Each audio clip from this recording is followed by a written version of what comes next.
Hi നമസ്കാരം, ഞാൻ Rakesh M G ടിപ്സിലേക്ക് എല്ലാവർക്കും സ്വാഗതം. എല്ലാവരും സുഖമായിട്ടിരിക്കുന്നു വിശ്വസിക്കുന്നു. ഇന്ന് ഞാൻ പറയാൻ വന്നിരിക്കുന്ന ഒരു ടോപ്പിക് എന്ന് പറഞ്ഞാൽ പലപ്പോഴും നമ്മൾ കണ്ടിട്ടുള്ളതാണ് ടെർബോ ഇൻ്റർകൂളർ എന്ന് പറഞ്ഞ് നമ്മൾ പല വാഹനത്തിലും, വലിയ വാഹനത്തിലാണ് കൂടുതലും കണ്ടിട്ടുണ്ട്. പക്ഷേ ചെറിയ വാഹനത്തിനെല്ലാം ഇൻ്റർകൂളർ വരുന്നുണ്ട് എന്ന് നമുക്കറിയാം. പക്ഷേ ഏതൊക്കെ വാഹനത്തിലാണ് വരുന്നത്? ഡീസൽ വാഹനത്തിലാണ് ഇൻ്റർകൂളർ വരുന്നത് എന്ന് ഞാൻ പറയുമ്പോൾ കുറച്ച് പേരെങ്കിലും ചോദിക്കും, ഇവൻ എന്നെ ഈ പറയുന്നത് പെട്രോൾ വാഹനത്തിലുണ്ടല്ലോ. ഉണ്ട്, എല്ലാം പെട്രോൾ വാഹനത്തിലും ഇല്ല. ടെർബോ വരുന്ന പെട്രോൾ വാഹനത്തിൽ ഇൻ്റർകൂളർ വരുന്നുണ്ട്. അപ്പോൾ ശരിക്കും നമുക്കിപ്പോൾ ഒരു കാര്യം മനസ്സിലായി, അതായത് ടെർബോ ഉണ്ടെന്നുണ്ടെങ്കിൽ ഇൻ്റർകൂളർ ഉണ്ടെന്നുള്ളൊരു കാര്യം മനസ്സിലായി. ഇനി നമുക്ക് ജസ്റ്റ് ഇൻ്റർകൂളർ എന്താണ് സംഭവം എന്ന് ജസ്റ്റ് ഒന്ന് കണ്ടു നോക്കിയാലോ. ഇപ്പോൾ എൻ്റെ ഫ്രണ്ടിലുള്ള ഈ ഒരു വാഹനം ഒരു വിറ്റാറ ബ്രസയാണ്. ഈ ഒരു വാഹനത്തിനത് ഈ സൈഡ് നമുക്ക് കാണാൻ സാധിക്കും കണ്ടൻസർ യൂണിറ്റ്.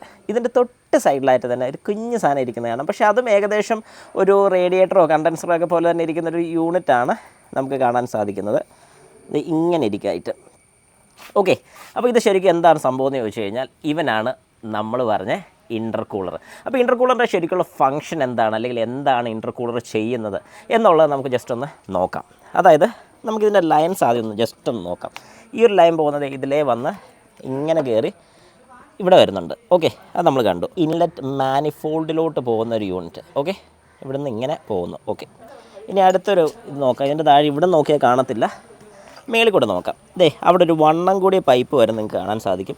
അത് വരുന്ന ഇവിടെ നാം നോക്കിയേ, ഇതാണ് ടെർബോ എന്ന് പറയുന്ന യൂണിറ്റ്. അപ്പോൾ ടെർബോ എന്താണ് ചെയ്യുന്നത്? ടെർബോ ചെയ്യുന്ന ഫംഗ്ഷൻ എന്ന് പറഞ്ഞു കഴിഞ്ഞാൽ നമ്മുടെ വാഹനത്തിൻ്റെ എയർ ഫിൽറ്റർ, അതായത് ഈ കാണുന്ന എയർ ഫിൽറ്റർ വഴി എയറിനെ സക്ക് ചെയ്തെടുക്കും. അതായത് ഇതിലെയാണ് എയർ സക്ക് ചെയ്യുന്നത്.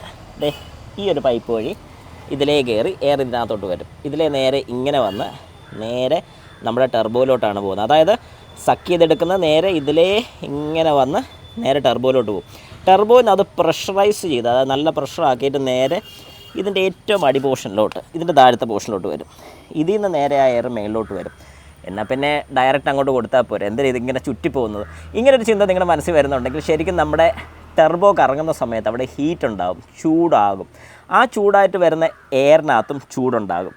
ആ ചൂടിനെ തണുപ്പിക്കാൻ വേണ്ടി, അതായത് ആ എയറിനെ കൂൾ ചെയ്യിക്കാൻ വേണ്ടിയാണ് ഇൻ്റർകൂളർ എന്ന് പറയുന്ന ഈ ഒരു യൂണിറ്റ് വരുന്നത്. അങ്ങനെ ആ ചൂട് കാറ്റ് ഇവിടെ താഴേന്ന് നേരെ മുകളിലോട്ട് വരുന്ന സമയത്ത്, അതായത് ഇതിലേ കാറ്റടിച്ച് വരുന്ന സമയത്ത് ഈ എയർ തണുക്കുകയാണ് ചെയ്യുന്നത്. ആ തണുത്ത എയർ നേരെ ഇതിലേ വന്ന് നമ്മുടെ ഇൻലെറ്റ് മാനിഫോൾഡിലോട്ട് അടിച്ചങ്ങ് കയറ്റുകയാണ്. അതായത് നല്ല പ്രഷറിലാണ് നമ്മുടെ ഇൻലെറ്റ് മാനിഫോൾഡിലോട്ട് കൊടുക്കുന്നത്. അപ്പോൾ എന്താണ് ഒരു ഇൻ്റർകൂളർ, അല്ലെങ്കിൽ എന്താണ് ടെർബോ ഇൻ്റർകൂളർ എന്ന് പറയുന്നതിനകത്ത് ഇൻ്റർകൂളർ എന്ന് പറയുന്നൊരു വാക്കും ടെർബോ എന്താണെന്നുള്ളത് നിങ്ങൾ വളരെ വ്യക്തമായിട്ട് കണ്ടു. ഇനി എന്തെങ്കിലും സംശയ കാര്യങ്ങളൊക്കെ ഉണ്ടോ ജസ്റ്റ് എൻ്റെ കമൻറ്റ് ബോക്സിൽ ഒന്ന് കമൻറ്റ് രേഖപ്പെടുത്തേക്ക്.